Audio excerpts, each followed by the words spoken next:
සුබ උදෑසනක් යාළුවනේ. ඉතින් බලන්නකෝ මට හිතෙනවා අද මම මේ අපේ වටපිටාව ඔයාලට චුට්ටක් පෙන්වන්න. තාම ගොඩක් උදේ බලන්නකෝ ඈතින් පින්න පේනවා. මේ වගේ වැලක් අපේ ගේ ඉස්සරහින් යනවා. මේ ඉන්නේ කලාවැවේ වතුර. බලන්නකෝ ලස්සන. ඇත්තටම නාගරික ප්‍රදේශයක ජීවත් වෙන අයට මේ වගේ සුන්දර පරිසරයක අත්දැකීම් ඇත්තටම අඩුයි. බලන්නකෝ හරිම ලස්සනයි. පාරෙන් එහා පැත්තේ මට ඉඩ කඩ අඩු නිසා පාරෙන් එහා පැත්තෙත් මෑ කරලා හදලා තියෙන්නේ. බලන්නකෝ ඇත්තටම හරිම ලස්සනයි. කුරුල්ලන්ගේ සද්දේ මේ උදේ පාන්දර. හරි. අපි බලමු දැන් එහෙනම් මම එකතු කරගත් ඇන්තෝරියම් වගාව. වගාවක් කොට ලොකුටම නෑ. ඉතින් ටිකක් තියෙනවා. මේ තියෙන්නේවා මේක ඉතින් මම බොහොම අමාරුවෙන් තමයි එකතු කරගත්තේ. ඇත්තටම ඇන්තෝරියම් ටිකක් මිලයි. මිල වැඩි නිසා ඇත්තටම මට ගන්න මුදලුත් ඉතින් ටිකක් අමාරුයි. ඒ වුණාට මං කොහොම හරි මුදල් එකතු කරලා මේ වගේ මගේ වගාවට වෑනිලා, රේන්බෝ, ලිලි ඒ වගේ තව ප්ලෑෂ් වර්ග මේ වගේ වර්ග ටිකක් බොහොම පොඩි ප්‍රමාණයක් එකතු කරගෙන තියෙනවා. එයාලා සමහර මේ කට් කරලා තියෙන මෙතන. කට් කරලා වැලබෝ කරන්න දාලා තියෙනවා. මගේ වගාවේ ගොඩක් විනාශත් වුණා. මේ තියෙන ක්‍රෝටන් කාලයක් ඇතර මම ක්‍රෝටන් වැව්වා. මම ක්‍රෝටන් වර්ග මෙතන 30 ගාණක්. මෙයාලා ලොකු වුණාට පස්සේ මම මේ වටේට බිම හිටෙව්වා.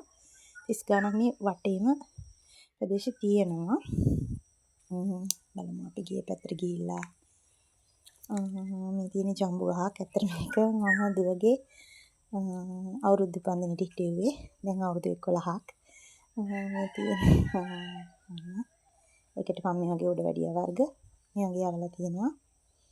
මේ වගේ හදලා තියෙනවා. බලන්නකෝ. ඒකට මේ දාලා තියෙන්නේ හාල් හොදපු වතුර තමයි මේ ඉහලා තියෙන්නේ.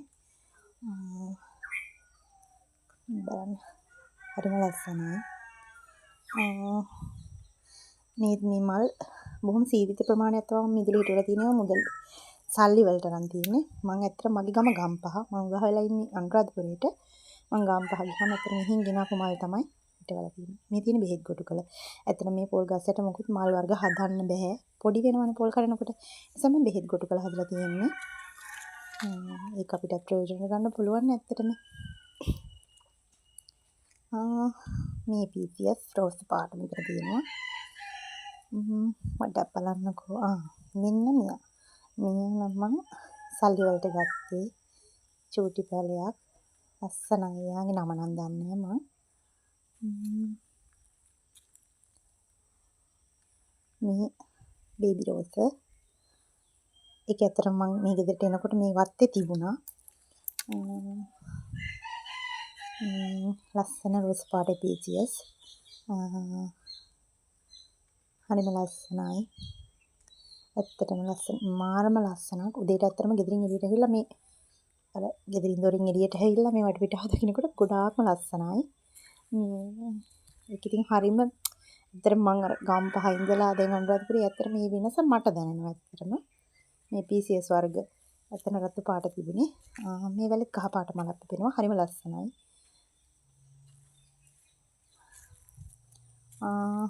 මේ ඇන්තෝරියම් මම බිමට දාලා තියෙන්නේ. ඇත්තට මේකට දිලි රෝගයක් ආවා. ඊට පස්සේ මම ඒව ඇත්තටම අනිත් ඇන්තෝරියම් වලින් වෙන් කළා බිමට දැම්මා. හැබැයි දැන් නම් ඒක ටිකක් ඒ දිලි රෝගේ හොඳ වෙලා. මෙන්න මේ යාලට වතුර දාන්න ඕනේ. මොකද මේ ඉක්මනින් වේලෙනවා. ඉතින් මේ PCS රතු පාට මල හරිම ලස්සනයි ඇත්තටම. මේ තියෙන්නේ මානෙල් වර්ගයක්. ඉතින් චූටි පැලයක් ගෙනාවේ. එයා දැන් ගොඩක් ලොකු. ඒ වුණාට මල් එන්නේ නැහැ. ඒක නම් ඇයි දන්නේ යාළුවනේ මල් නම් එන්නේ නැහැ. මෙතන මගේ වීඩියෝස් වල තිබ්බා කලින් තියලා තිබුණේ. ඇත්තටම මෙතන කපුරු. මම අයින් කළා පොඩි වෙනසක් කරා. බලන්නකෝ මේ වෙනස හොඳයිද කියලා. මෙන්න මේ විදිහට තමයි වෙනස් කරේ. මෙන්න මේ කලංචි පැලෙත් මම ගත්තේ සල්ලි වලට.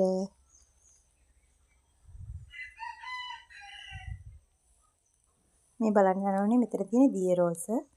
ඇත්තටම මගේ අතින් අතු වගේක් කැඩුනා මම පෝච්චි වල හිටවලා තියෙන දිය රෝස. ඒ කැඩිච්ච ටික මම මෙතන හිටෙව්වා. සරුවට හැදිලා ඇත්තටම මාරම ලස්සනයි මල් ගොඩක් පිපිලා තියෙනවා. හරිම ලස්සනයි. ඇත්තටම මිදුළු මැදකට වෙන්න තමයි මට මේවා හිටවන්න වෙලා තියෙන්නේ. මොකද වටේන් තනින් තන පොල් ගස් තියෙනවා. ඒ වගේ පොල් වතු වැටිච්ච ගමන් මේ ඔක්කොම කැඩිලා යනවා. බලන්නකෝ මම ඇත්තටම මල් විතරක් නෙමෙයි එදින්දා ප්‍රයෝජනෙට ගන්න එළවලුත් මම ඒ අතරින් පතර වගා කරලා තියෙනවා. මේ තියෙන අර අඹ ගහකට කලින් තිබ්බ කපුරු. මෙතන තියෙනවා සුදු පාට කපුරු, කහ පාට කපුරු. ඇත්තටම අර මේ එක කපුරු වර්ගයක් තියෙනවා. ඒක වැස්සක් වැස්ස ගමන් ඉක්මනටම පුණු වෙලා යනවා. අද මේ වර්ගෙන දැන් අවුරුදු 3ක් විතර මේ ගස් වලට මොකුත් වෙන්නේ නැහැ. මෙතන තියෙනවා ජපාන් රෝස. මෙන්න මේ කපුරු පැරණි ළඟදි මං ගෙනාවේ. ඒක නිකන් අමුත් ලස්සන දම් පාටක්. හරිම ලස්සනයි ඇත්තටම. මේ පුටු දෙක මේ කැඩිච්ච පුටු දෙක. ටික මම මේ ඇත්තට මල් තියන්න ගත්තා. මේ හැපැත්තේ වැලේ තියෙන වැටකොළු. මෙන්න බලන්න මේ තියෙන බටු. ඇත්තටම ගෙදර දොරකඩින් එළියට එනකොටම ඉස්සරහ හරිය තියෙන බටු. මොකද අවුව වැටෙන්නේ මේ හරියට විතරයි මගේ නිදිලේ. බටු ගස් 15ක් විතර මං හිටවගෙන තියෙනවා. ඇත්තට මේ බටු කනවා. මං කෑමට ගන්නවා ඇත්තටම. එතකොට වටපිටියයටත් එහෙම දෙනවා. මේ හැමදාම බටු කන්නත් බෑනේ. ඉතින් දෙනවා. ඉතින් ඇත්තටම බලන්නකෝ සරුවට තියෙනවා ඇත්තටම. මම මේවා පැකට් වල හිටෙව්වා ඉස්සෙල්ලා. මොකද මේ වැස්ස වැඩි වෙච්ච ගමන් ගස් කුණු වෙනවා. ඒ නිසා පැකට් වල හිටෙව්වා. දැන් හැබැයි පායන කාලේ. ඒ නිසා මම පොඩ්ඩක් ගහ යට කරා වලක් කපලා. ඉතින් බලන්න මෙතන තියෙනවා මේවා ජබ්‍රා නේද? ඔව්. ඒවා සුදු කහ රතු වර්ග තුනෙන් මෙතන තියෙනවා. මේ තියෙන සියක් මල් මෙතන. එන්නකෝ අපි බලමු මේ තියෙන්නේ මාළු මිරිස් තියෙනවා, අමු මිරිස් තියෙනවා. මාළු මිරිස් ඒවට කොණ රෝගයක් ආව යාළුවනේ මම ඒකට මේ බෙහෙත් දැම්මා බෙහෙත් ගැහුවා දැන් චුට්ටක් හරි ගිහින් තියෙන්නේ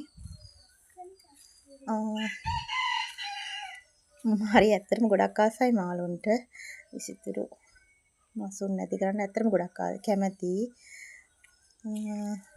ඉන්නවා එක එක જાතියේ පොඩි පොඩි මාළු පැටව මෙතන තියෙනවා ඇග්ලෝනිමා දිය කූඩලු තියෙනවා කොමාරිකා මේ හතර මෙතන මේ පරණ බිනිච්ච කලයක් තිබ්බා ඒකෙන් තමයි හදලා තියෙන්නේ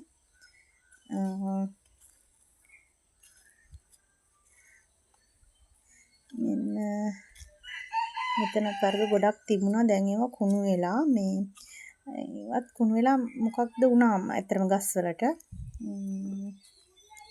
මෙන්න තියෙනවා කරවිල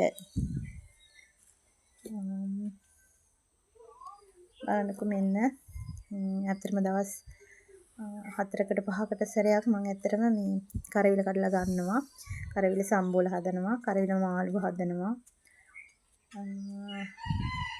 ඒ අතර මේ කරලුත් හදලා තියෙන එතන බලන්නකො මෙතනක් තියෙනවා මේ